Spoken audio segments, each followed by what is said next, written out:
نحارب وقاعدين نقاتل، وقتالنا ومعركتنا دي حتستمر. نحن نعتبر انه تخريجكم ده هديه للشعب السوداني، انه نحن عندنا كوكبه من الفرسان، فرسان السودان اللي حينضموا للقوات المسلحه، حيكونوا هم خير زاد.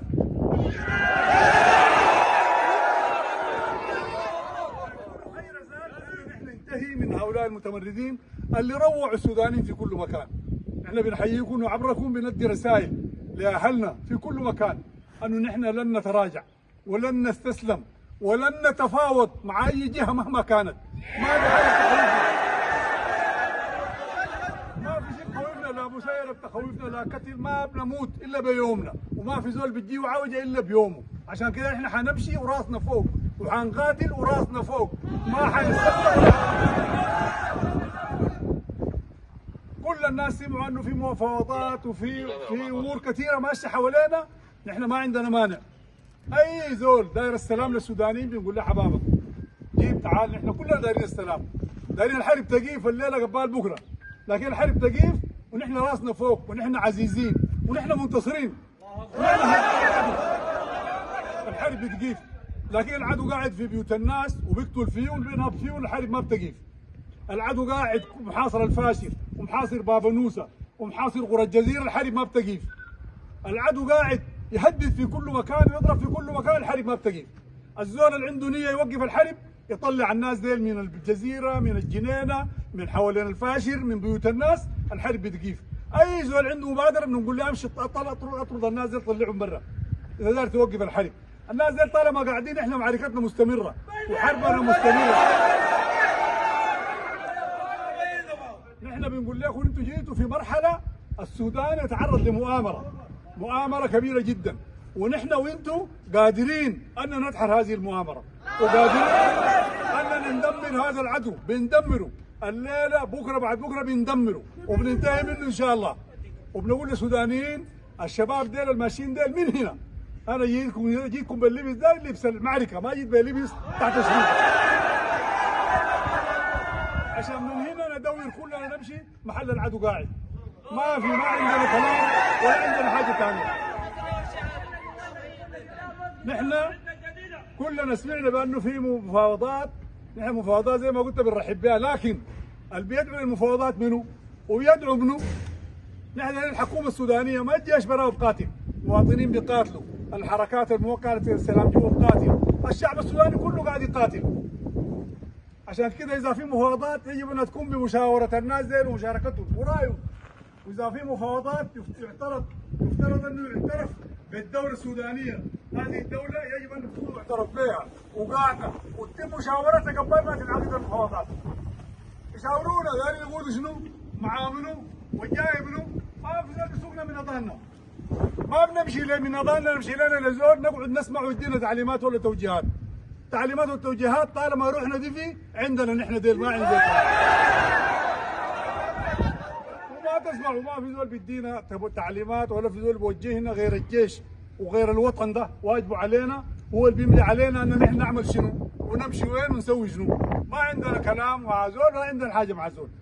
نحن بكل اسف شايفين المؤامرات بتحاك. واخيرا نحن دايرين ننبه المبعوث الخاص للامين العام المتحده، الامين العام العمامره، يا سيد العمامره، اذا انت داير تمشي صح ما تتبنى اي رؤيه للمتمردين. اذا انت داير تمشي صح تعال لنا اتفاهم معانا وتفاوض معانا قبل ما تعمل اي مبادره. حتى الناس اللي بيدعوا هسه السعوديه وامريكا اذا عندهم داير يعملوا مفاوضات يجونا يقعدوا معانا يورونا الراي وشنو، يوريون راينا حتى نمشي نتفاوض ثاني. نحن ما عندنا اي مفر من ان نخوض هذه المعركه، ما عندنا حل. المعركه دي شفناها هسه هذه المعركه مفروضه علينا وحنمشي فيها للنهايه. حنمشي فيها وحننتصر وحنرد على العدو رد ما ينساه اصله. وان شاء الله قريب ده حتشوفوا انه احنا حنعمل لهم شنو وحنعمل فيهم شنو.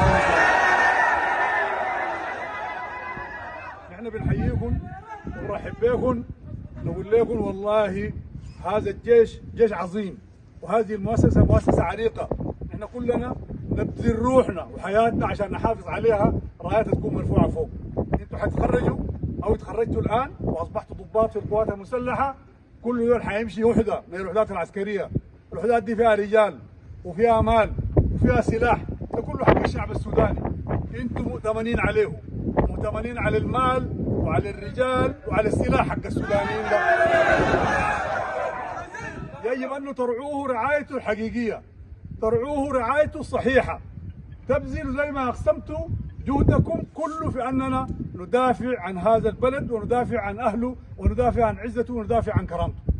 لكم التحيه ولكم التقدير، ونحن بنفتكر انه انتم بديتوا الليله طوال في معركه، ما في كلام.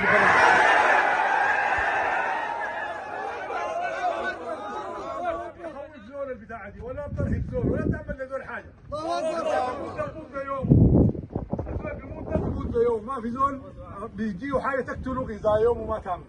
عشان كده مهما يستهدفوا الناس ومهما يضربوا ما في زول بيجيه حاجه الا حاجه مكتوبه له.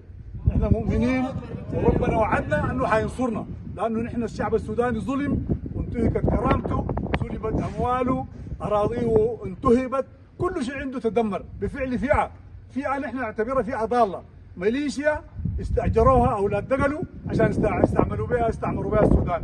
وبكل اسف كثير من الدول تساعدهم وواقفه معاهم. نحن كثير من الناس كلمناهم صراحه انه والله يا فلان الفلاني انت قاعد تساعد، فلان الفلاني انت قاعد تدعم، ما بنديس من زول ولا بنخاف من زول ولا عندنا حاجه من زول. برضه بنقول لكم هذه الارض، ارض السودان دي حقتنا، وهذه الارض انبتت من لدن اجدادنا القدامى، دافعوا عنها وحموها، نحن واجبنا برضه ندافع عنها ونحميها. ما عندنا اي شيء بيوقفنا، ما عندنا اي شيء بيمنعنا انه نحن نستمر فيما قدمه اجدادنا، فيما قدمه ابائنا، فيما قدمه ناس الجيش قدامنا المضوا. هسه نحن اخواننا الموجودين في كل موقع بيدافعوا عن السودان، بيدافعوا عن وحدته، بيدافعوا عن امنه، بيدافعوا عن المواطنين في كل مكان. عشان كده هذه الرايه حتستمر والنصر قادم وقريب باذن الله. النصر قادم وقريب باذن الله، وهذه الميليشيا ستسحق. ما يغرهم هسه انتشار ومشوين وسيارات وغيره، ما بيعملوا حاجه، ونحن قادرين انه نستأصلهم جميعا عن بكره ابيهم. اي زول ثاني بنكرر، اذا كان امريكا، السعوديه، جنيف، اي زول دار السلام بيقول له مرحب حباب السلام، لكن سلام طلع الناس دي اسحبهم. احنا في جده اتفقنا انه يطلعوا من بيوت الناس، ما يستحوذوا على اراضي جديده، مشوا استحوذوا وما بطلعوا من بيوت الناس. عشان كده ما عندنا كلام، وعهدنا معاهم انتهى واتفاقنا معاهم انتهى ما لم ينفذوه. اي زول نحن بنكرر المقوله اللي قال المتمرس ذاته زمان، اذا راسك كبير نحن بنساويه لك، بنخطه لك في حجمك الطبيعي. المقوله دي انت بنطبقها فيك، بنقيف له وراسه ونقيفهم كلهم ان شاء الله. اي زول تطاول على هذه الدوله وتطاول على هذا الجيش حسابه بيجي. وانتوا دول عندكم مسؤوليه كبيره، انتوا هسه في بدايه طريقكم، الطريق قدامكم طويل. خذوا الكلام ده قدام عيونكم وشيلوه. هذه الارض وهذا الجيش امانه في اعناقكم، وهذه البلد وهؤلاء المواطنين امانه في اعناقكم. انتوا دول هتتدرجوا لغايه ما تقودوا الجيش ده.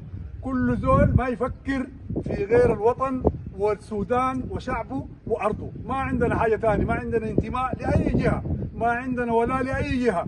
شعارنا في القوات المسلحه دي الله والوطن. ديل الحاجتين ان احنا بنؤمن بيهم، ديل الحاجتين احنا بندافع عنهم، ديل الحاجتين احنا بنقاتل عشانهم. عشان كده خدوا الكلام ده في اذانكم. الوطن ده الناس بيفدوه بارواحهم، يفدوه بمالهم، يفدوه بكل شيء عندهم. مواطنين هسه قاعدين يقاتلوا معانا في كل مكان، مستنفرين. الشعب السوداني كله قاعد يقاتل معانا. نحن ما حنخذله ولا حنخونه ولا حننسى ما قدموه من تضحيات وما تعرضوا له من بطش ومن اساءه ومن نهب ومن تقتيل. عشان كده واجبنا ان نقتص لهم، نشيل لهم حقهم من الناس دي، نقتص لهم من الناس اللي نهبوهم وقتلوهم دي. احنا بنقول لكم ربنا يقويكم، احنا وانتم معركتنا مستمره، ومعركتكم انتم بدت هسه هذا العدل. الله اكبر الله اكبر الله اكبر.